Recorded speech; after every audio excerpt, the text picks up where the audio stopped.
My fiancé demanded to invite his big booty Latina best friend to our wedding, so I got her deported. My fiancé has a childhood best friend called Natalia. Now, I'm not the type of person who gets jealous over their partner being friends with someone of the opposite gender. Now, what bothers me in this situation is not the fact that Natalia is a female.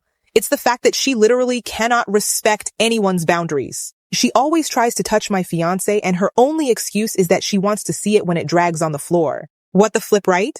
My fiancé would have the same issue if a friend of mine was a male and would ask me to spin it like a helicopter. But anyways, Natalia has always been in this weird competition with me about whose guyat is more important in Steve's life. We had broken up over Natalia before because he was just incapable of setting boundaries with her. He also had a crazy obsession with big booty Latinas and their toes. So I ended it, but after that, he realized the importance of boundaries and we got back together, and he ended up having a chat with Natalia. Me and Natalia now have one of those types of relationships where we know that we can't stand each other, but we're civil to each other's faces for the simple fact of avoiding drama. When Steve proposed, Natalia didn't even congratulate us. It got to the point where she even refused to call me Steve's fiancé, and my fiancé Steve would keep correcting her and be like, she is not my girlfriend anymore. So now that we're planning our wedding, we are starting to choose who is going to be part of our bridal party and our groomsmen. So I beg you, please imagine my disgust when I find out that Steve wants Natalia to be one of his groomsmen. And after he asked her to be a groomswoman, she sent me this text.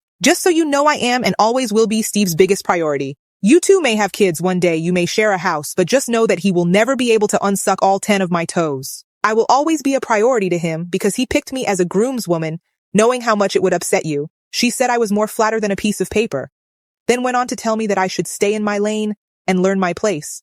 So I, of course, showed Steve this text message, and he told me that aim was game. He saw how mad I got and automatically said he would deal with her and not take it too seriously. I told him this was the final straw now, and I made it very clear that the only resolution I wanted now was that she was dropped from the wedding and unbited. But Steve didn't allow that, so he left me no choice. I played dumb and told him I would be okay with Natalia taking this big role in our wedding. He was more than overjoyed, but little did he know that I had overheard one of their conversations where Natalia had told Steve that she had immigrated without papers since she was a little kid. So since he got to choose her as one of his groomsmen, I got a team of 6 ice cops to be my bridesmaids.